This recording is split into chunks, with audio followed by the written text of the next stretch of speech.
Welcome back to the European LCS. As we speak, H2k and Giants are setting up for their first encounter of the season, and the Fisho has also subbed in with the burst here on the analyst deck. Hey, that Graves jungle was pretty strong. Is it G2 or? No, I believe it is G2. It is G2. Well, let's take a look at the lineup for H2k, because that's one of the teams we'll see playing here today. Odawamne, Jankos, Ryu, Forgiven, Vander, and Prowly. Now, an impressive lineup, as Odawamne also said, in terms of individual skill, and we discussed it already. Winners of the off-season, most probably, if we look at transfers alone. Yeah, I mean, we look at the players, obviously saying that some fantastic players have added here to the lineup, especially Forgiven. It's going to be super exciting to watch, but also Jankos.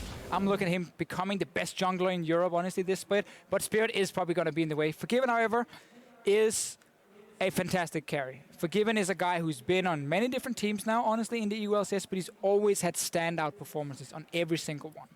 The question in this lineup is, of course, with people coming from different teams and having individual skill, how will the dynamic be between them? Who is a shot caller in this lineup? How will that work? Well, we've always heard different things about these players. When you look at it, you know, people have talked about how much Ryu says in game. Does he speak? Does he not? Probably has said he just Ryu's very good, very good at directing the flow. So there is a voice there. We know that obviously Jankos and the rest of this lineup are very strong personalities. Still got to see how their individual dynamic does evolve, and I'm looking for the couple of weeks later in the season to actually ask them in person and figure out exactly what's going on. I think there's a big thing about shot calling that we don't talk often about, is that you don't necessarily need one specific guy who can make the call. You need a team who understands when I say dragon, what do I need to do, each individual member? Okay, I know I need to push out top lane. The support knows I need to ward here. And this guy needs to go back and then return to lane and so on. To me, that is overall communication. And that's what I think H2k will learn. They won't have one specific guy saying, here's what we do. They will have 5 players all communicating together, but they all know these key words and understand where to be on the map when this word gets said. And shot calling is such a difficult thing to talk about. I mean, very briefly, this past week in an interview, they were talking about how SKT have this kind of diplomatic shot calling. So honestly, without speaking to the team, it's very difficult to determine what level it's at. With all that, and we think that we will see this team evolving to being one of the front runners and top of the table. But when Jankos and Vander X Rocket, of course, are on the roster, then you might have to be careful with that, but they do have the quality to make it. Let's look at the other side of the rift. We have the Giants with a revamped lineup with Adam, Ku, Xpepi, Adri, Godfred, and still their coach Lothar. So when we look at the Giants from last season around, they exceeded expectations. They went to playoffs all the way to summer. For them, they met their expectations. They stayed in the LCS, but there were some very interesting moves in the offseason. There was. I mean, first of all, Werlip was a player we looked at and said this is one of the most improved players on this Giants lineup. They started playing more around him. I understand they weren't happy with the fact he only performed on 2 to 3 champions at max, and that's probably been the reason for them replacing him. And Frederick as well, El Bandito in the jungle there. Very inconsistent. So clearly this team has said, you know what? We're tired of inconsistency, small champion pools, so we're going to make changes. Big question marks, though, coming in. Yeah, big question marks. One over keeping Adri as a small note, but on their new players, when you look at the 2 players they picked out from their tryouts, Atom and Ku. We don't know a whole lot about Atom as a player. Comes out of, pretty much out of Challenger solo queue.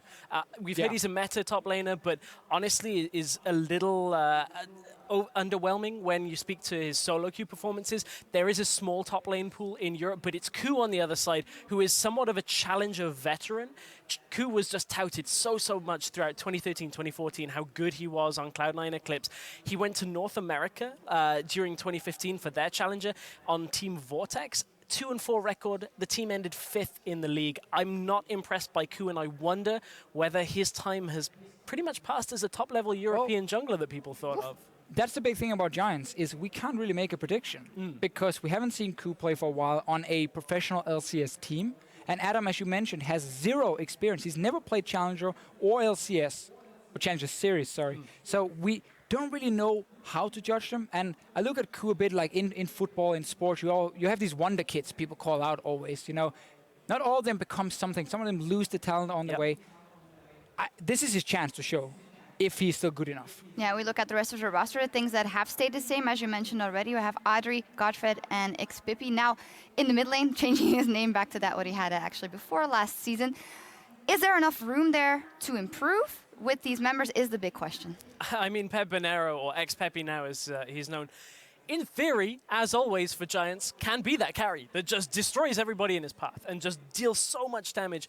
If he has a stable lineup around him, now the top half of the map has changed. If Ku and Atom together have a very stable base, and if Adri and Godfred can shore up some of their weaknesses, I think it's still a good platform to Giants to build from, but it's a tough one. I'm going to be honest, like X-Peppy still has his work cut out from him in my estimation. Well, definitely in this matchup versus Ryu, and on the other side of the bot lane as well, the matchup versus Forgiven and Vander. If you talk about covering up your weaknesses, I feel like that's a lane where you can't count on that. No, of course not. I mean, I think H2k will come in with a game plan saying we want to play super aggressive in our lanes, especially down the bottom lane. We know Forgiven loves to push, and then sometimes he will overextend, but if the rest of the team has the same control in their lanes, if Rio is obviously putting pressure mid lane, if Odamne is doing it top lane, as a jungler, there's nowhere to go all of a sudden. Because you look at every single lane, they're all crying for help, and if you do show up anywhere, the enemy jungler just counter jungles you and kills you. And so.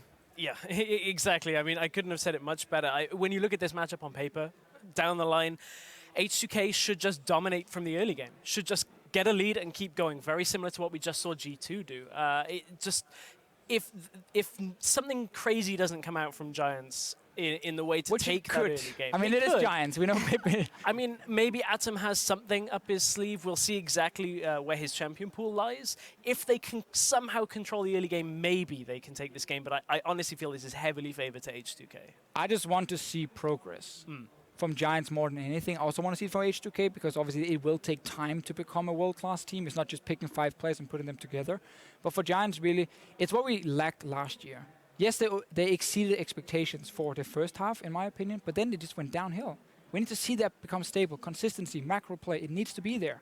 Yeah, I do also hear that the players are still fixing an issue on stage. We should be able to get to picks and bans very shortly, but I'd like to tag on to that. Giants, we need to see improvement because we're looking at a league where the middle of the table, possibly going to the top of the table, is revamped with some very, very strong teams coming in. So they'll honestly have to improve a lot faster than they did last year. I agree on that one. And again, when you bring in new members, it becomes harder often because these guys need to get used to LCS, the way Giants like to play. Communication, obviously, we know Godfred is very vocal on this team, and he made an impact last year as, you know, a more of a captain type maybe. But in-game, I felt like outside of his Morgana play, we didn't see too much from Godfred. So there are some question marks player-wise, and that's obviously why we cannot put Giants and say these guys will be top 6, because there are too many question marks. And you look in this matchup for Godfred, he's got to go up against Vander, who he's had his share of different AD carries alongside him, but I think unanimously, whenever we've had discussions about Vander, he's the support that kind of slots himself 3rd, 4th in the league with how he can perform. At his best, absolutely, I think he's a top support in Europe, doesn't always get that. And Godfred now has to contend with that. Where is Vander at? Now he's got Forgiven, who just is going to be able to help him dominate that lane. I feel like this bot lane matchup is going to get eaten up alive unless Adri and Godfred have fixed so many issues in their laning in the offseason. Vander is a support where, looking back at the people he's played with, he's never played with an AD carry even close to Forgiven in level. So this is his chance now to level up with Forgiven, how to play this 2v2 lane aggressively, and how to obviously use that to make the rest of the team so much better in the early game. And then add in the macro play we saw from H2k last year. The play probably really wants to add into his team. I mean, that can become super scary. Yeah, and probably is still there, of course, to work with this project. Stuck with them. I do hear we're about a minute and a half out from Champion Select. Bear with us. Talking about maybe finally about that Forgiving play. Last year or last summer, only 33 kills. Rather, that is one of the least in terms of 80 carries because it was a different playstyle when he was playing on Gambit. Yeah. We do know that in solo queue, he likes to play how he always likes to play. So how easy is it to get that level again immediately in the first game of LCS? I think for a player like Forgiven, it should be almost like riding a bicycle when it comes to just mechanic-heavy play. I think Forgiven is great for that. When you look at exactly his change between Spring and Summer, Spring, we were always talking about, oh, Forgiven can only do this. The team has to work around Forgiven like this. When he was on Gambit, suddenly Forgiven changed his playstyle, picks up Sivir, adds a lot more to his depth of play and became a more well-rounded player. So that is a very interesting prospect now, if he can hold on to both qualities. The big thing everyone who's ever played with Forgiven always talks about is how on the individual level, we know he's an absolute monster, one of the absolute best players in the West, but he needs to still learn more team play. They all keep saying the same. That's what he needs to learn. But it makes it easier for H2k to work with him if they feel like that's the one thing they got to focus on. Because again, the rest of the team, we know how good H2k can become when it comes to playing consistent macro play, great lane swaps. They have Ispa as well, the manager, former manager of Fnatic. That's a very good secret pickup. A big one, because he's very, very good, you know, working with the players outside of the game, also making sure they eat healthy, because that guy is getting pretty buff. But we'll see if any of the players show up and suddenly looking massive. Who knows? Yeah, okay, I think the players are ready. It's about time. It's time for these teams for their first test of 2016, so let's get it over to the casters quickly. Thank you very much, Shocks. Once again, of course, we are going to get ready for this game. Still just a little bit to go, but Pyrotech's back on the desk with, of course, Crepo to get going for the next couple of games. So, about H2k here. Obviously, we're going to look at them the favorites. This is a team that everyone called the off-season winners, or one of the off-season winners. But besides the support staff and the awesome pickups, what else have they got going for them, Crepo? I mean, that's pretty much it, isn't it? I don't know. Hopefully a really good draft phase by Prolly in this ever-changing meta game with a lot of power picks. Speaking about coaching, picking champions, we're finally getting into Champ Select. We didn't have to wait at all. Here we go. H2k on the blue side. It will be Giants on the red for their debuts in this European LCS 2016. Very interesting Morgana ban coming out, because usually what we see a lot here in terms of power picks is Lulu, Gangplank, Rise, maybe Fiora over in Korea. They really like their Lissandra, and that's what we see. Giants ban out one of the power picks. Kind of peculiar with the Morgana ban. Maybe Godfred has been playing just a lot of Morgana support even on this patch still. Yeah, it's funny. I mean, that's what everyone remembered from last year, but maybe they're just trying to bank on the fact that they don't want to have to deal with a power pick or a pocket pick rather, and Giants are sticking much more to the formula. I like the Poppy ban because I feel that's like a pick that could tilt Forgiven. Like the greatest AD carry player who is fantastic at juking. Like he's one of the best reactively juking players, maybe even in the world. Can't juke if your gap closer gets cancelled by Poppy W. So that's true. Removing the tilt factor from Forgiven. And for the rest, Giants looking to fill out pretty standard bans. Yeah, Lissandra will be taken off the board too. So no mind game flex picks on that one. The last ban, there's still quite a lot available here in the power pick department. Yeah, Fiora, Rise is there, maybe even Lucian now that MF has been nerfed significantly. Yeah. Kindred was obviously still there, she gets banned out, so now the blue team here, H2k, they can start looking, maybe we want a power pick in the jungle, maybe a strong support. First pick Trundle, I mean that's bold. You know, we knew Forgiven is the big Lucian player. There are several, but he has been the biggest one. And maybe it's not really first pick worthy, but you got to expect if Giants don't answer this, if they don't take it for Audrey, it's going to go into his hands. Yeah, I really like the Trundle Lucian lane overall as well. Forgiven can always dash in. Then you have the pillar blocking, setting up for really good trades. Just a strong laning support here that in the end is still a flex pick that can counter some of these tank top laners, because there was a lot of talk about going double carry, single tank top. Well, Trundle can be an answer to that. Yeah, so Cool will go for a very, very standard jungle pickup in the rec side. And now we have that flex pick Rise. We have seen it top. Definitely could see it mid. And we'll see if it does, well, where it ends up going. But they've got time for this one. And then, you know, the Elise is still a very powerful choice. Jankos, oftentimes called the First Blood King, known for that Lee Sin. But Elise is a very powerful pickup in his hand as well. In most junglers, but especially his. Forgiven. Looking to lock in the Corki here. Tribute to Gambit, where he was pretty much put on Corki duty all the time instead of playing the more fabled hard carries. First I'll pick really big power spike on level 6. It could still be Corki mid 2. Faker played it, so therefore Rio could easily, always known as the other one, you know, the other Zed, maybe he becomes the other Corki. Who knows? Well, we'll have to wait on that one, but we do have a Graves pickup, which of course we've been seeing as a very strong jungle choice.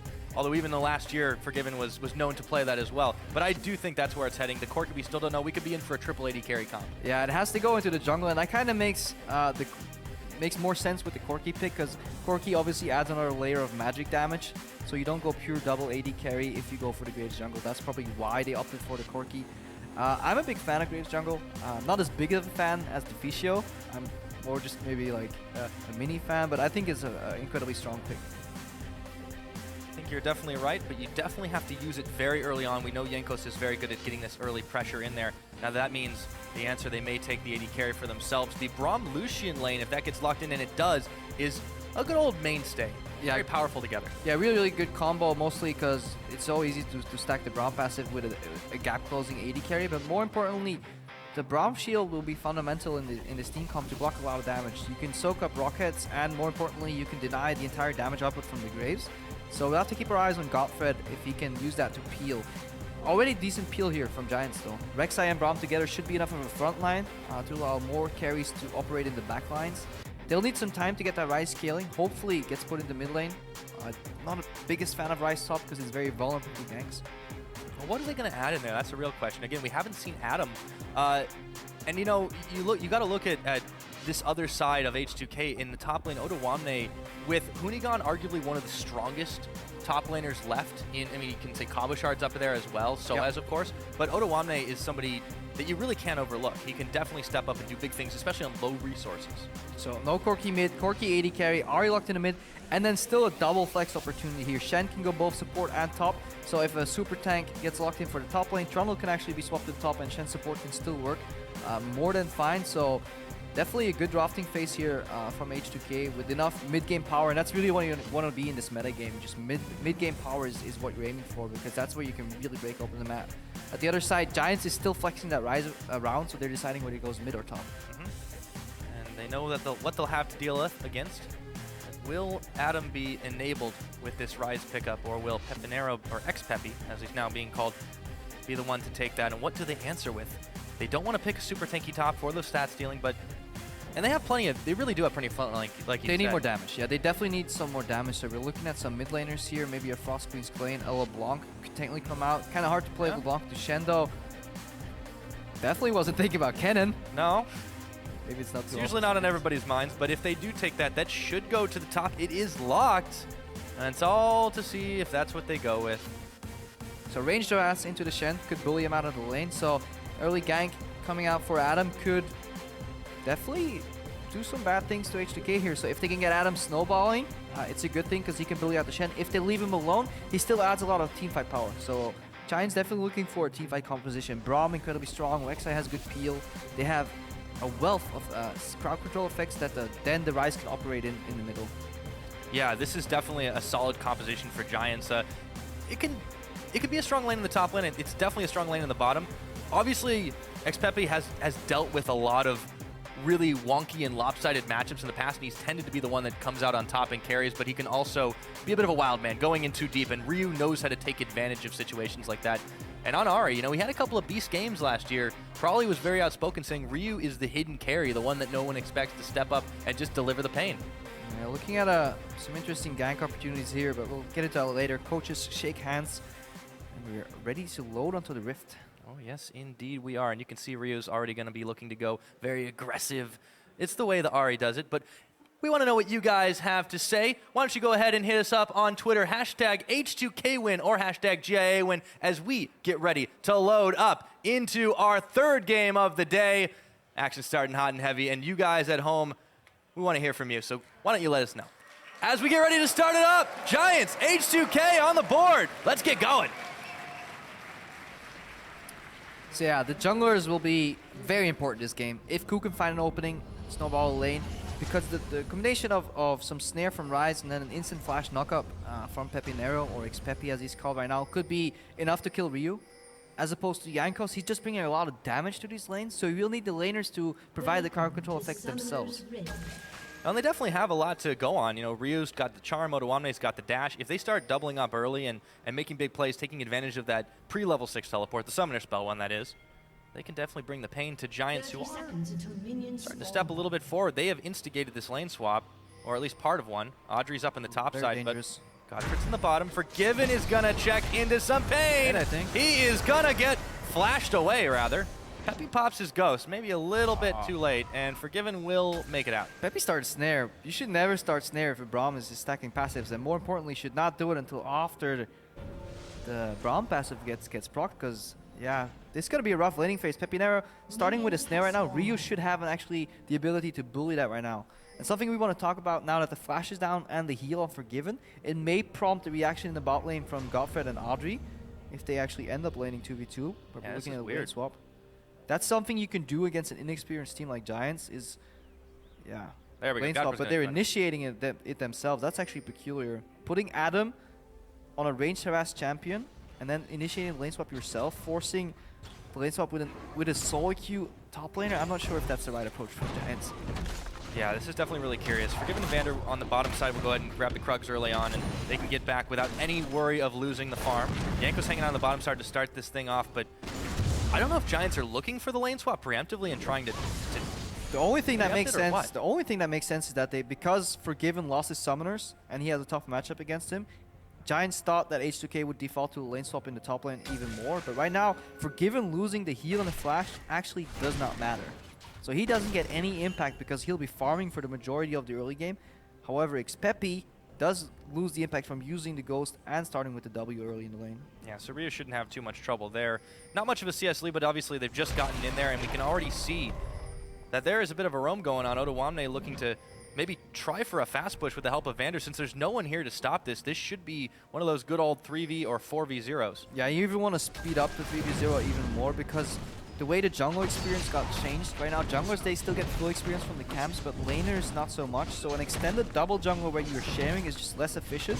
So the quicker you can get your top laner in that 3-man scenario and you can bounce that wave back, that's what you want right there. Sad Yankos. Experiencing some difficulties here with the patience bar on the go. There we go, gets it that time. So because H2k started this one a lot sooner, Giants took a little bit more time. They should be able to finish it up faster, but it's still relatively even, and the question is then, do they go back and reset after the fact, or do they just keep pushing their luck? I feel like a team like Giants might just do that.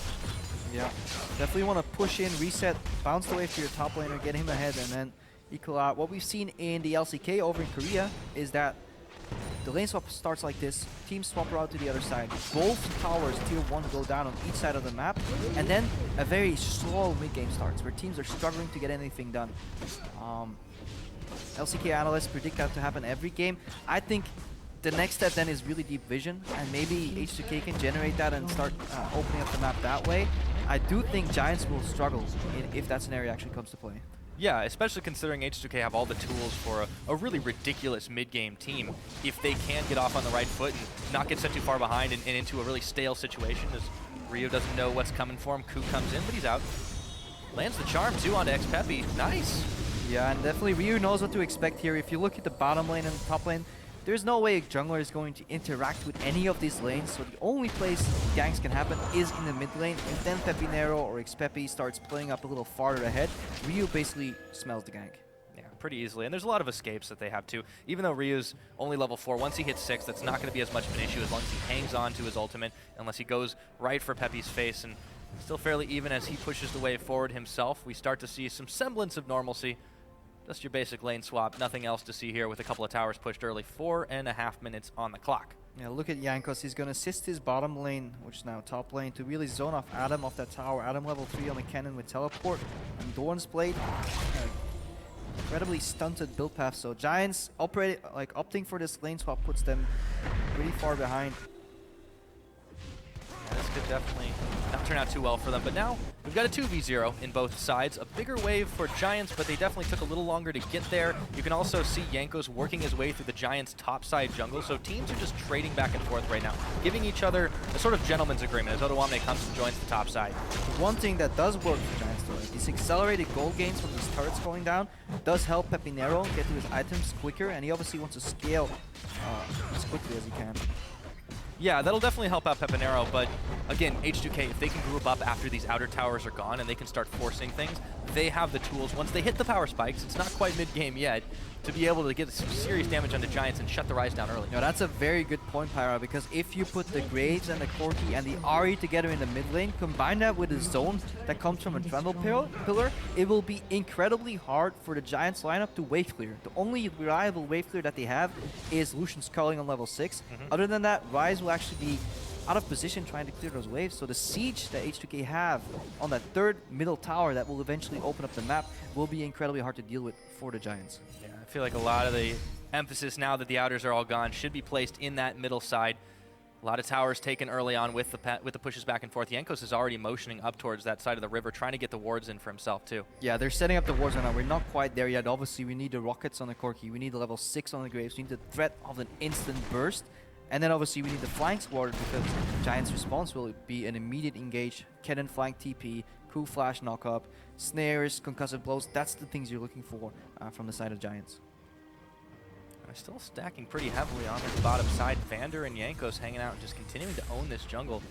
Ku has been focused more on trying to catch Ryu out, but now that he's got Spirit Rush available, he's going to immediately use it. Dashing sideways, they've got the teleport. Maybe he looks to turn onto Peppy. Godfrey is there. Oh no, maybe he didn't want to complete this one, but he gets a double taunt off nonetheless, and another teleport comes in. This time from Adam, everyone backs away, but 2 TPs spent on both sides. Yeah, normally if you get that level 6 mid laner action going on, the top laner joins in on level 6 as well, but Odoamne, the level 4, instantly has to flash out.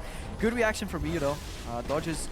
You had to immediately use ulti, otherwise the flash knockup could have been a one combo exchange right there. Much lower cooldown though than that teleport, so he won't have too bad of a time of it. You can see Audrey pushing in on the top side versus Odo as he gets back to that point. Ryu perfectly fine in this mid lane. He's going to be so hard to gank. This guy's reaction times is just super crazy. And Ku, well, we don't really know how he's going to perform. That's what we talked about. He is one of the big question marks. This is his first LCS start. He's played in challenger teams galore, but this is the big stage. Right now, Audrey is pushing the top lane, dueling Odoamne. This lane swap has successfully hidden Audrey though, one of the weaker members on Giants. Many even question why he is still on the roster, as he was one of the worst AD carries in Spring and Summer, so didn't have to lane against the Forgiven God, so that's good. He's even on CS, they're even just like 9 CS behind, which technically is ahead against Forgiven. Yeah, counting. yeah, you're close enough, but I mean, still, it's still worrying if you take a champion that is lane bully like Lucian and you then don't want to opt for the lane. Now you can see Forgiven is already looking to try for that duel. He's picked the package up and he has set Yeah, he's trying to find Audrey. guy in his sights. There You see, immediately when he picks up the package, it actually plays a global sound and slightly reveals Corki for a minute, like a miniature amount of time, like a second or so. Haven't you? Yeah, I've played against a lot of Corkis and then got owned when I don't look at my minimap. So when they base, always look at your minimap because he reveals for like 1 second, and then you gotta run away because package will just literally own you. So good pinging there, good awareness from Giants right now. The gold's still even, and their vision's actually slightly better. They put 3 ping ports down in their own jungle though. They should be slightly farther up. That's what I really ping ports. You need to use them. They're so valuable. Only 75 gold. They lost for an incredible amount of time. All they need to do to equal a normal ward is last 2 minutes and 30 seconds, and you easily get that value out of a pink ward. Yeah, and H2k have got quite a lot of wards themselves, including that pink that Ku should spot, but he's not going since he sees the blue already taken away. Jankos has pretty much had his way with the Giants jungle so far this game. You can see that they are trying to keep that vision hot so they know exactly where both he and Godfrey are at this point. H2k can now have a little bit more free reign on the map, and as you see, definitely a little more faith being placed in the H2k side, but about 40% of fans saying Giants are going to win this game. A lot of fans rooting for Giants here. Rule hand up to Ryu. Yeah, slow early game. That's what I expected when a lane swap happens. It's almost a gentleman's agreement. It's very hard to break the mold because the successful play patterns, you see Audrey a little stuck here behind the pillar, are just taking down tower, swapping around, taking down the other tower, and then it becomes a vision game, which is slower. It's a beautiful game, but not as much blood. Speaking of slow, Jankos doing his best to clear the pink ward away. Reload. There we go. And a lot of Giants members now sticking around on the bottom side, at least 2, I should say. 3. Adam is there along with Godfred and Ku. They're going to see if they can bait out Odoamne, but he's been very smart about saving his taunts. If he needs to escape or if he can bait 3 under the tower, he can definitely get some serious damage done. This game is accelerated so fast, which means you can't necessarily dive that early on. Now Jankos and Rio could be in a bit of trouble, but they catch Ku on a charm. Godfrey unbreakables, and they'll back away. Giants realize that H2k is about to set up for the siege. Look at Forgiven pushing top lane. He's rotating down the mid lane. They'll have Jankos, Forgiven, and Rio triple range with some catch.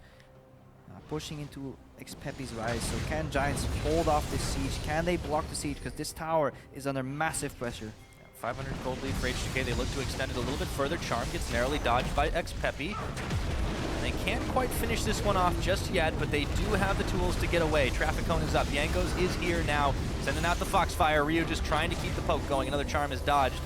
But if they keep doing this and there's no response from Giants, they can get this tower sooner or later. Yeah, and Odoamne right now, he has Stand United available, so he can just constantly freeze or slow push the bottom wave. There's a very slow response from Audrey. He's not pushing out top for some reason. He's taking his time with that wave. That means H2k has all the time in the world to land Charm, maybe even burst Ku.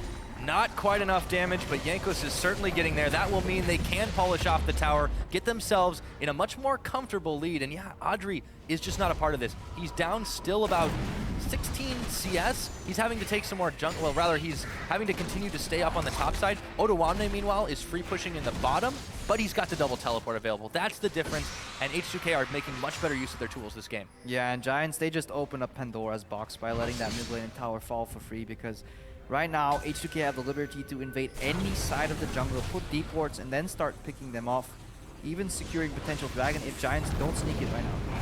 They're going to try. Adam and Ku are there. Vander should know, but they know he's there thanks to that ward that he just clears off the board. Half the tower, or half the dragon rather, is taken down. They might just give this one away. It's not too big of a deal to give up first dragon because you know you can take another. It's never going to come down to that 5th situation. So Giants do successfully sneak that. Good move by them, but they've still got some catching up to do. And yeah, Odoamne said it in the interview. 15 games they've played, give or take, with the lineup. So a lot of working to do, but they already have a good framework to operate within. They have Odoamne, who's an experienced player. They have Jankos and Vander, who have that jungle support synergy from in Rocket from last year. Not the best mid-game, warding-wise from them, but at least they have some experience. Contrast that with Ku, who's coming in fresh in the LCS here. Has to work with Godfred, who didn't really have that synergy either last year with Frederick. Yeah, that's definitely a little bit more rebuilding for Giants side. H2k seem to have the synergy locked up. And you know, you got to think for these former Rocket members, Jankos and Vander, it's not the first time they've worn H2k either. If you go back to 2013, there was that 3-month stint. I believe they won DreamHack Bucharest way back in the day, but they still got him in the closet. I don't Now have they can that bring it backlog, back. man. I was just playing League of Legends back then. I wasn't paying attention. That's okay, Crepo. You got the game knowledge. I can't do it. You got the statistics? Oh yeah. Oh well, no. Spellsy's got the statistics, but he feeds them to me. So more push on this bottom side. Tier 2 now. They can keep stacking up like this, and they're starting to get to these dangerous power zones. One more item component away from the Trinity Force for the Corki, and you know how Ham Forgiven can get when he feels powerful. Yeah, exactly. And just like you were talking about how they would take down the middle lane tower earlier, they're doing the same thing right now. Push the side lane, get some of the Giants members there frantically trying to clear that wave. Once they're in that position, walk away. Move to another lane. Siege that tower. Once they're there, walk away again, because H2k, they have ranged advantage, they have poke, and as long as they don't get flanked and hard engaged upon, they will just siege every single tower down in this mid game. And what is Adam doing on this cannon right now? What is Audrey doing with this Lucian? The power spikes that they have, what they were able to do in the early game, didn't happen because of those fast pushes. They haven't responded well. They've just been trying to catch up in farm, but they're falling behind their counterparts. Yeah, continuously. and Audrey's also stuck on the economy build here. Calfley's Warhammer and the Coco Agility. Jankos will expand on that, get caught a little bit. He's gonna flash, he doesn't dash, looks like he spent it already, but Odoamne's there, the Rift Herald is starting to beat on him, but Giants are in hot pursuit right now if they can get the catch, but there are a few more dashes, and now they've led him on a wild goose chase, which means that Ryu can start pushing in the bottom side. Forgiven's gonna join them. They've got so much going for them as long as they don't lose anything. Yeah, action means reaction. If they go for the hard engage, they go for the pick Giants, that's all they can do, try and kill people. But H2k, they're playing the macro game, and that is something they were known for as a team last year already. You gotta look at Prawley for that. This is one of the saving graces for the organization as a whole. They have this wealth of talent that hasn't always played the best macro game, but as an organization, they can mold these players in very great tactical players in addition to the mechanical prowess that they bring to the table. That is why many hail them as a super team. Absolutely, and last year they were very quiet about that too. They had a lot of success, but they didn't generate a lot of hype because of that more macro-oriented playstyle that they eventually got to. But now they're coming in, they're such a hyped-up team. Everyone expects them second, third, maybe even first place. And they're showing that they're not missing a beat here against this Giant squad. Yeah, look at the power spikes. Abyssal for the early safety picked up by Ryu. He knows he doesn't have to go for any fancy picks, for any Frost Queen's Rush, because they can play the map. All he needs to do is survive, so if he gets caught, he has a little bit of an advantage, or if he catches Xpepi out from a brush, he can burst him with all that penetration. Once he gets Frost Queens finished, it's going to get even more dirty or disgusting, because once the Giants are starting to rotate between the lanes to match that siege, Frost Queen's claim comes out, slows them, and that's when they get picked off. So really, a lot of control exerted here from H2k, and very little counterplay from Giants. All their moves are incredibly scripted and honestly obvious. So as long as H2k keeps up the vision, it's incredibly hard for Giants to find an opening. Well, you know we don't allow scripting here, so Giants could be in a lot of trouble. At the moment, you're welcome. At the moment, they really need Adam to try for a flank, but they don't have enough deep vision to pull this off. They don't have any speed boost really outside of the cannon. I mean, this is the issue. It seems like their comp, yeah, you said it, they're very linear in what they can do. Yeah, Adam now finished his Zonias though. He's looking for a teleport flank. That's what he wants. Ooh, good pillar by Vander. Yeah, very nicely done. forces that summoner spell away. Audrey will have a much harder time here. And again, they can keep pushing. Now, there's a teleport coming in. That's the flank, but Adam, he's going around the backside. They may be able to catch Jankos. They do get the stun off. He's exhausted. Throws the Zanyas. That's the start. First blood. It's 16 and a half minutes into the game, but Giants secure it. Odo comes in. They want revenge on the side of H2k. Ku running distraction duty, but he might sacrifice himself. Will it be a 1-for-2? It looks like it. Giants started it off, but they lost more than they got. Yeah, very forced opportunity here. Adam lands, flashes one direction, and then uses his lightning rush to go one other direction. They get one pick, but they used all the bullets right there. Odo comes in, beautiful tower flash, and then H2k, they take another tower. Just look at how easy it goes. Whereas opposed earlier, Giants, they were trying to siege, minions just disappeared immediately. Forgiven, wave through that with one rocket, one Q, and they were gone. Take a look at how that happened again. All started with the burnt flash by Audrey, and then all of a sudden, Adam has the brilliant idea to teleport. No home guards yet. He's still on tier 1. He's going to go back in the lane, I think, trying to chase Forgiven with flashes.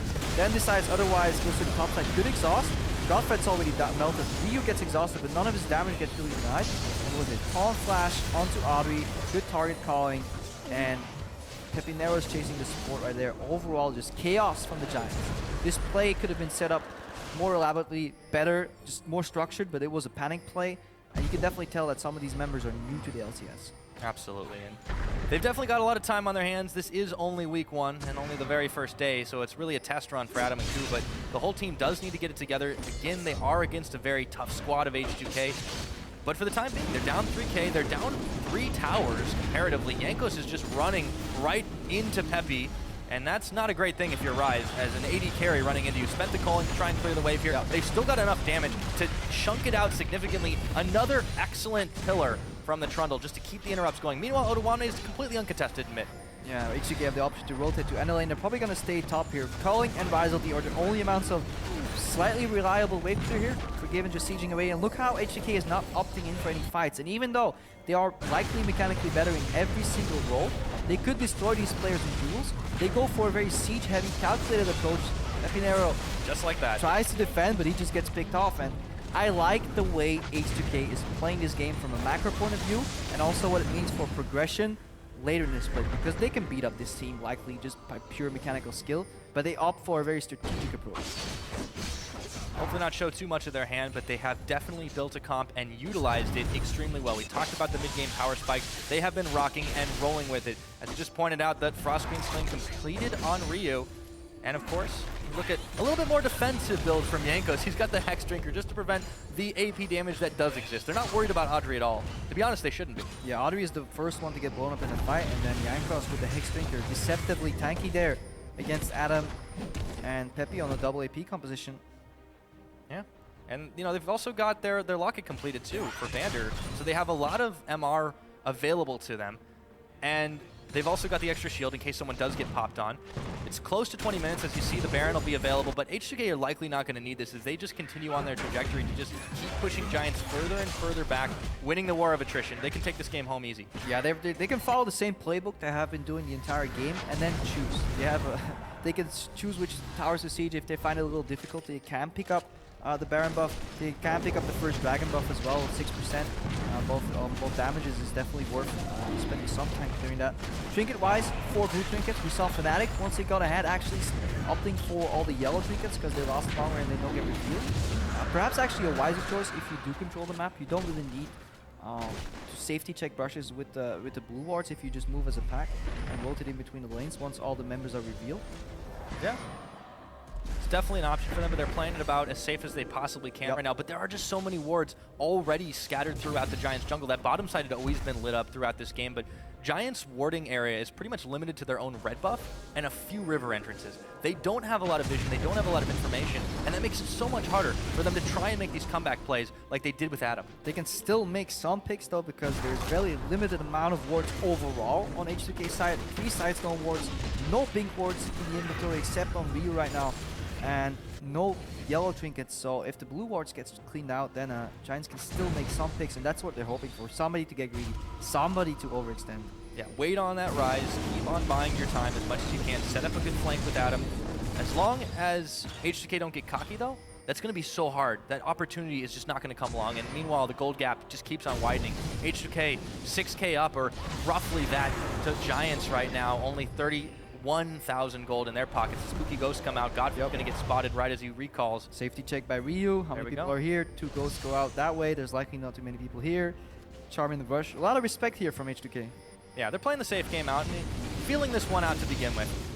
Giants Gaming, for their hand, you know, they have managed to get a little bit in this game. They haven't been completely shut down. We saw that they're willing to make these plays, but it is so scattered. If they can sync up their synergy, though, we could see a very different team by the end of this split.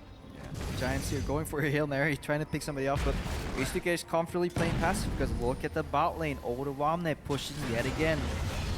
Continuing to do what he does best. Odo, he's often functioned on low resources, but this game he just really hasn't had to do all that much as Jankos goes in really quick. That might have been a mistake, but in comes Odo for the defense. They've got so many shields on that Graves, and now Ku is caught. Forgiven says mine, and he takes himself a kill. Yeah, special delivery, kill steal. Forgiven with the package. Love it. The new addition to Corki makes him a very strong champion. Peppy Nero in the brush. He dodged a bit, but nothing doing. Rio's going to take him down this time. A little help from collateral damage of Jankos. Adam had the TP, did not use it. Baron is on the table, but not for long. Godfred's the only man in the area. Adam's just farming down bottom lane. H2k have got this all locked up, and they just need to put a bow on it. Yeah, Giants are drowning right now. There's so little counterplay, and the only counterplay is incredibly obvious moves that a team like H2k with good communication just immediately thwart. Outer mid still standing. Audrey was able to get a little bit more damage onto it for his trouble, but with a pretty much free Baron after the take on Peppy and on Ku, H2k are sitting very pretty right now. An 8,000 gold lead. It's 23 minutes in. They still are on a massive spike for themselves. And Giants, even if they get the perfect flank, I'm not sure it's going to work at this point. Yeah, it is too little too late. So all we can really do is judge H2k on the quality of their execution of Giants really here. What are they going to do? Obviously, splitting becomes even more efficient with that new Baron buff, or with the Baron buff in general. Look at how much of a hard time Peppy has cleaning that wave with his ultimate on. So definitely rough time here. 1-3-1 split push. Ryu in the bottom, setting up some defensive wards. No overreaching. And then, yeah, slow and steady end of Giants here. Yeah. We have become the post-game grading system for all intents and purposes. Odoamne using his Baron buff just to keep that cannon mini alive, pushing out on the top. Forgiven, Vander pushing out in the middle. Giants have pretty much centered their defense there, but it's going to be not too long before the nut starts cracking. You see Rio on the bottom side. He hasn't had any really ridiculous, wicked solo executions, but he hasn't had to. They've just stuck together. They've been able to outplay Giants on every level imaginable. Yeah, this what becomes like the accordion split push, where one side moves in, the other side moves on, but out. You're never fighting them, but you're just putting pressure in, until one side messes up, you kill them, take the tower. Or just start to shove it in even further. That wave clear is absolutely ridiculous. The tower is extremely low. In comes Adam. He manages to get the stun up on Vander, flashes in, and he throws the Zhonya's, but they're already out of harm's way. Adam is already incredibly low, so squishy. In comes Ryu, looks for the assassin. Forgiven's gonna take it, and all 5 members of H2k are right there, looking for the counterplay, just like you said. Yeah, immediately disengaged. Adam tries for a panic attack.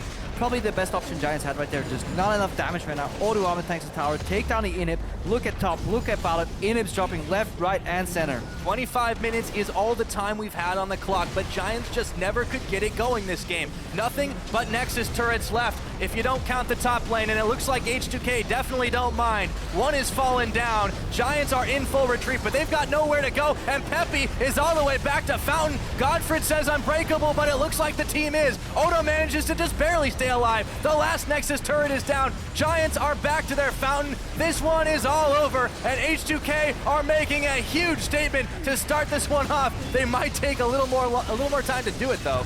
Yeah, very slow. Odo on a base teleport that can gets the kill. Nexus blows. Giants go down. H2k with the first win of the season. Not too much excitement because it was pretty textbook. Good execution. Yeah, it just shows you. How that do you grade him? 8 out of 8. But yeah, Excellent job, man. great. Yeah, great bait. Just overall, it just shows you how strong split pushing is and how much composition without sufficient wave clear can get abused, even if it falls slightly behind. Like the only wave clear they had was Lucian calling and then the Rise. Adam went for a solo queue picking the cannon, and he got incredibly neutralized by the lane swap. I think Giants shot themselves in the foot majorly by opting for that lane swap. So we'll have to figure out. Maybe they'll come out on social media. I hope maybe answer the question: why did you lane swap? Was it mistakenly predicted lane swap? Because that could make sense. There was merit for H2k to actually initiate the lane swap themselves, especially if you consider that Forgiven lost his heal and his flash on level 1. But H2k didn't care. They still opted to go 2 bot. He was this close to being killed in the opening seconds of his first game. You remember last split, or last season rather, in the spring when he was completely unkillable. Well, it starts off, he is now. 6-0-3, 100% kill participation to start things off. Even when he just jumped in to steal the kill, he made sure he had that score. So if you've got him on your fantasy team, good job. Yeah, definitely good job for drafting Forgiven there. And yeah, this game could have been entirely different if he drops there, because imagine Audrey gets damage spike, goes bot anyways, plays double Dorans into a summoner less Forgiven. Suddenly you get an entirely different game.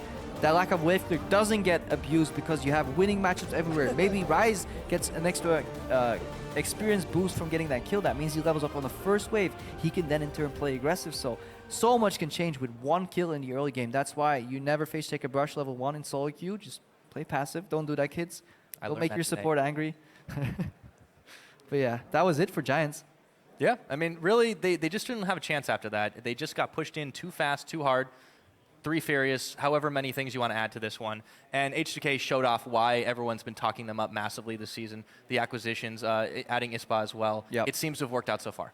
Yeah, definitely need to see the progression. That's what I'm looking for from H2k as an organization, how they grow their players. Something Giants failed to do, in my opinion, last season overall. Just got note from our stats guy, 6.8k gold as a Baron power play overall, even better than what we saw in the Elements G2 game.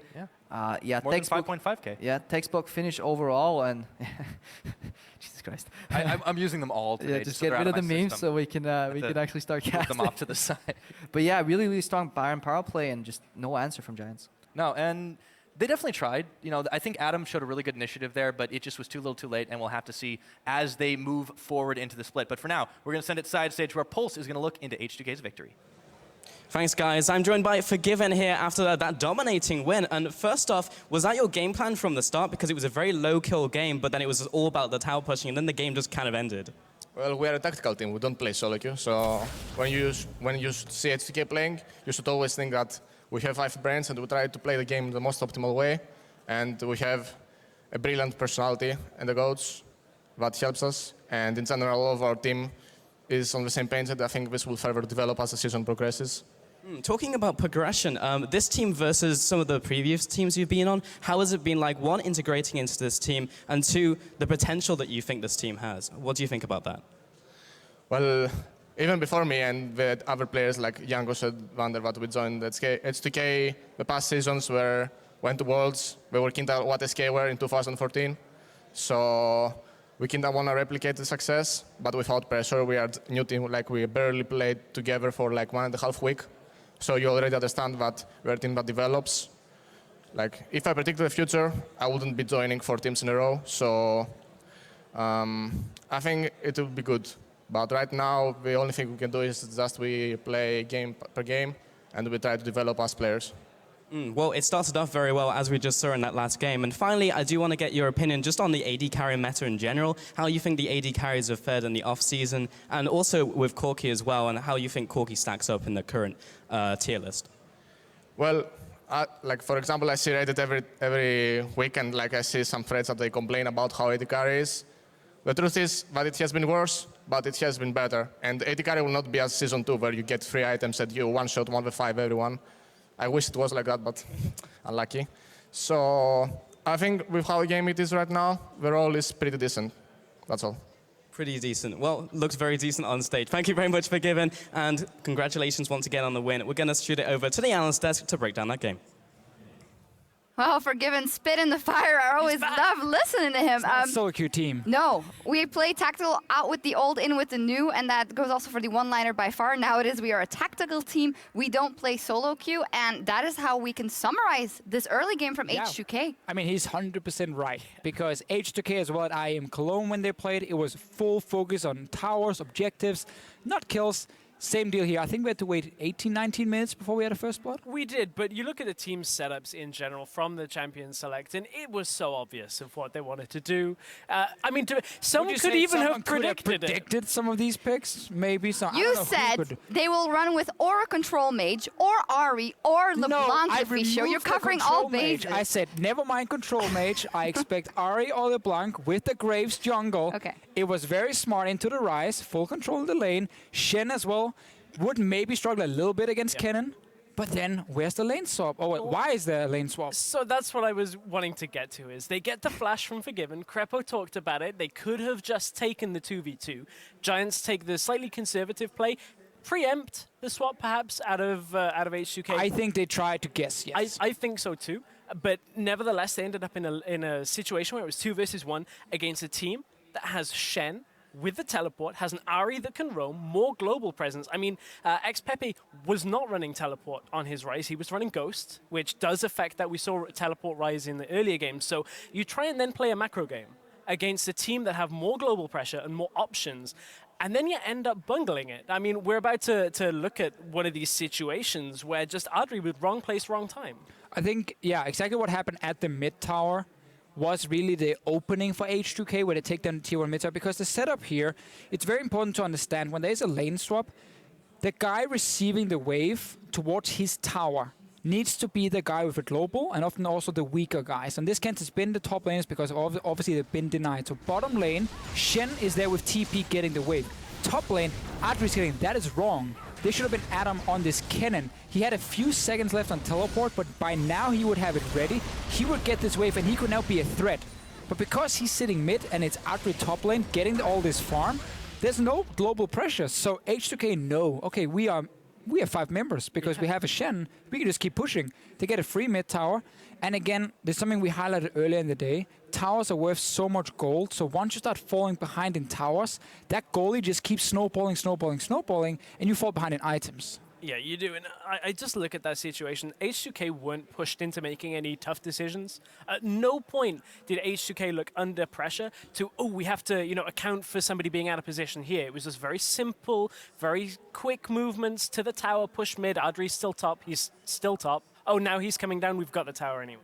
And they just did that time and time again. Yeah. They got a couple of kills to open the game up. But honestly, by that point, H2k had such a lead because Giants just allowed H2k to just play the lane swap out. Exactly in a standard way, nothing overly special about it. Yeah, that's very interesting to see because last season around at the beginning when H2k racked up a lot of wins, we said at the end of the split, maybe they aren't renewing anymore because they aren't dominating the competition as much as they did really much in the beginning through their tactical play. So it will be very interesting to see for me how Prolly will adapt this time around with these new players that might have a higher ceiling. Hey, for sure, because again, if you have their mechanics, the individual talent of some of these members, we often talk about Jankos being a big upgrade, obviously, in the jungle.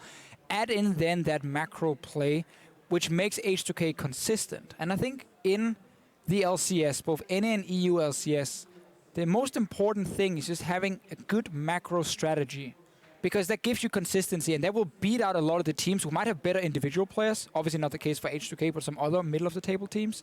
But because you have better shot calling and better communication, you take basically all the objectives away from them and they don't do anything. Yeah, you do. I think that's such an important point. But to kind of half answer a question we asked earlier about who would be talking during the game, I did take a couple of minutes here in the studio. You do have the luxury of kind of almost being able to hear the players as they're playing. Ryu's talking a lot, Odoamne's talking a lot. Generally, all of the players are contributing, but those two seem to be the louder voices. Yeah, very strong start for H2k and back to the drawing board for Giants. Now up next, it is the LCS Rookies of Splice versus the Unicorns of Love. And as we go, we'll hear from Hillesang on Steelback's homecoming to the European LCS. Steelback has improved a lot. The last year when I played against him, I wasn't afraid. I didn't respect him that much. With the time he was playing in NA, he was performing good. And now that I play with him, I can see that he's really, really good.